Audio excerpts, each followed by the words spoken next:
मैं शिवानी मांगवानी और आप देख रहे हैं न्यूज लाइव। आईआईएमटी विश्वविद्यालय की पत्रकारिता विभाग की छात्रा वर्णिका पटेल ने शास्त्रीय नृत्य में जीता प्रथम पुरस्कार। अगले चरण के लिए हुआ चयन। उत्तर प्रदेश संगीत नाटक अकादमी के संस्कृत विभाग की ओर से आयोजित संभागीय शास्त्रीय एवं सुगम संगीत प्रतियोगिता में वर्णिका पटेल ने प्रथम स्थान प्राप्त किया है।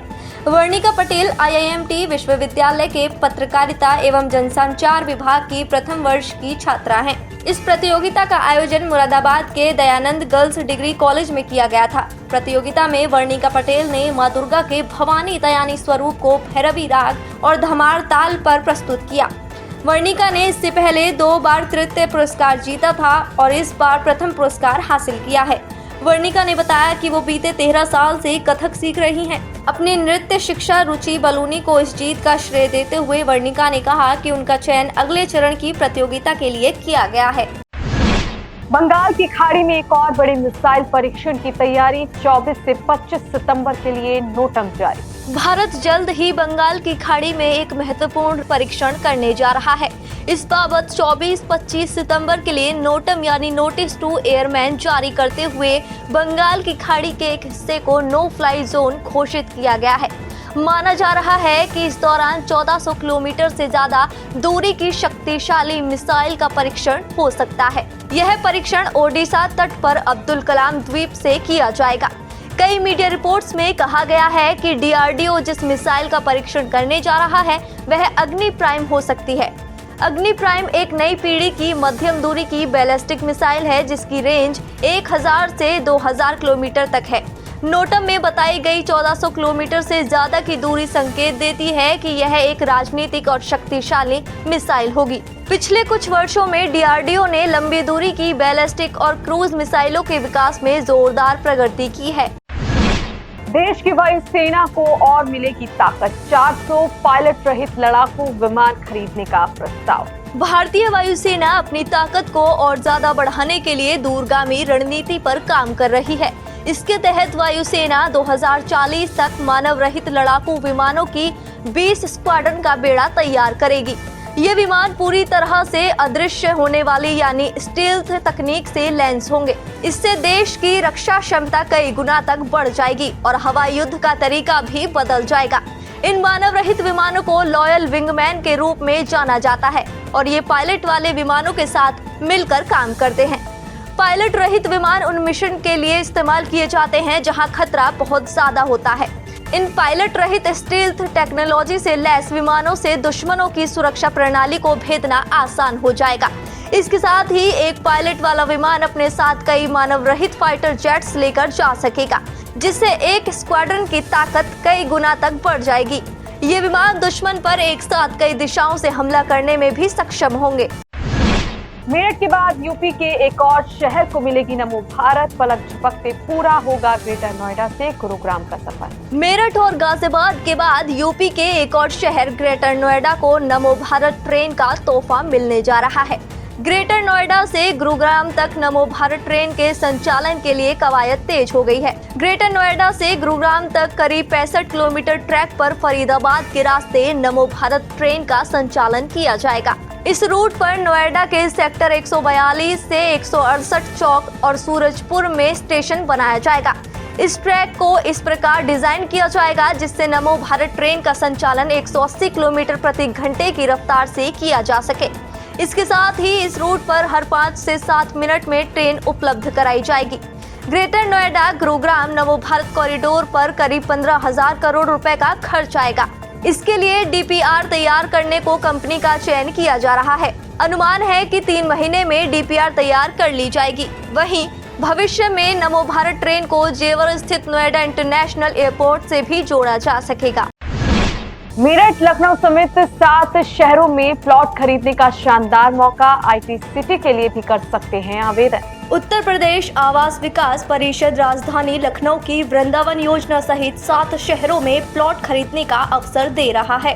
वृंदावन योजना में आकार लेने वाली आईटी सिटी के लिए भी आवेदक पंजीकरण करा सकते हैं। आवास विकास परिषद ने नवरात्र से पहले ही ई ऑक्शन योजना शुरू की है। इसके तहत लखनऊ, आगरा, मेरठ, कानपुर, बरेली, वाराणसी और गोरखपुर की विभिन्न योजनाओं में रिक्त आवासीय व अनावासीय संपत्तियों की बिक्री की जाएगी। इन नगरों में भूखंडों के लिए आवेदक 29 सितंबर तक टोकन धनराशि जमा करके पंजीकरण कर सकते हैं और इसका ऑक्शन 30 सितंबर को कराया जाएगा। आवास आयुक्त चंदन पटेल के अनुसार ग्रीनफील्ड टाउनशिप अयोध्या में होटल, ग्रुप हाउसिंग, संस्थागत और नर्सिंग होम के लिए भूखंड उपलब्ध हैं। इसी तरह गाजियाबाद में भी बड़े भूखंड खरीदे जा सकते हैं। नहीं बिकेगा न्यूयॉर्क का ताज होटल। टाटा ग्रुप की कंपनी इंडियन होटल्स ने अटकलों को किया खारिज। मुंबई स्थित ताज होटल सिर्फ देश की आन बान शान ही नहीं बल्कि टाटा परिवार की वो विरासत है जिसने अपने अंदर एक लंबा इतिहास समेटा हुआ है। टाटा ग्रुप की company Indian hotels limited Bharat ही नहीं बल्कि अमेरिका, मिडिल ईस्ट और यूके समेत दुनिया के कई देशों में होटल्स का संचालन करती है। ताज होटल को लेकर न्यूयॉर्क टाइम्स ने दावा किया था कि न्यूयॉर्क शहर में सेंट्रल पार्क के सामने स्थित ताज का पियर ए होटल लगभग $2 बिलियन में बिक सकता है।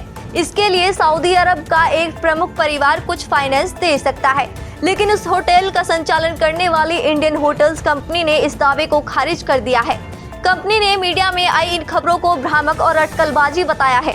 फाइनेंशियल टाइम्स के अनुसार कंपनी ने कहा कि उसके पास न्यूयॉर्क के पियर ए होटल का मालिकाना हक नहीं है, बल्कि कंपनी के पास केवल होटल का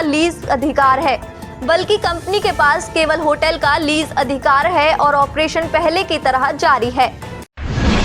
अमेरिकी दिग्गज एलन मस्क को बड़ी चुनौती देगा ओपन एआई। इंसानों जैसे स्मार्ट रोबोट्स में होगी खास तकनीकी। अमेरिकी बिलियनर एलन मस्क को अब सैम ऑल्टमैन की कंपनी ओपन एआई रोबोटिक्स के सेक्टर में बड़ी चुनौती देने जा रही है।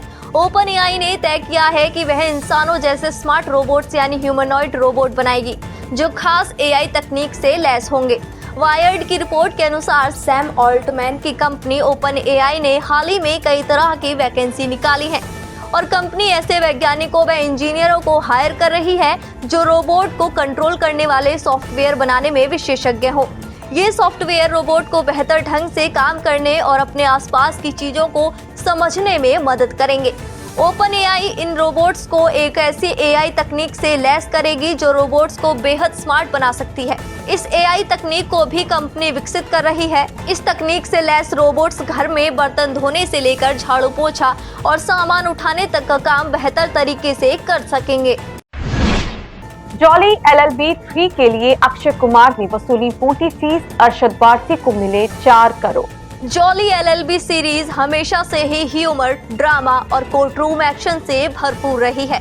अब इस सीरीज का तीसरा पार्ट जॉली LLB 3 रिलीज हुआ है और इस बार फिल्म में दो जॉली यानी अक्षय कुमार और अरशद वारसी आमने सामने हैं। इसके अलावा फिल्म में सौरभ शुक्ला, हुमा कुरैशी, अमृता राव, सीमा बिस्वास और गजराज राव की भी प्रमुख भूमिका है। फिल्म में इन स्टार्स के साथ इनकी फीस को लेकर भी खास चर्चा हो रही है। एशिया न्यूज की रिपोर्ट्स के अनुसार जॉली LLB 3 के लिए अक्षय कुमार ने सबसे ज्यादा 70 करोड़ रुपए फीस ली है, जबकि अरशद वारसी को 4 करोड़ रुपए मिले हैं। वहीं फिल्म में जज की भूमिका निभा रहे सौरभ शुक्ला को 70 लाख रुपए फीस मिली है, जबकि हुमा कुरैशी ने 2 करोड़ रुपए लिए हैं। इसके अलावा अमृता राव को 1 करोड़ रुपए फीस के रूप में दिए गए हैं। आज के लिए बस इतना ही। कल फिर मिलेंगे देश दुनिया की नई जानकारियों के साथ। तब तक के लिए देखते रहिए और सब्सक्राइब करिए IIRT मीडिया।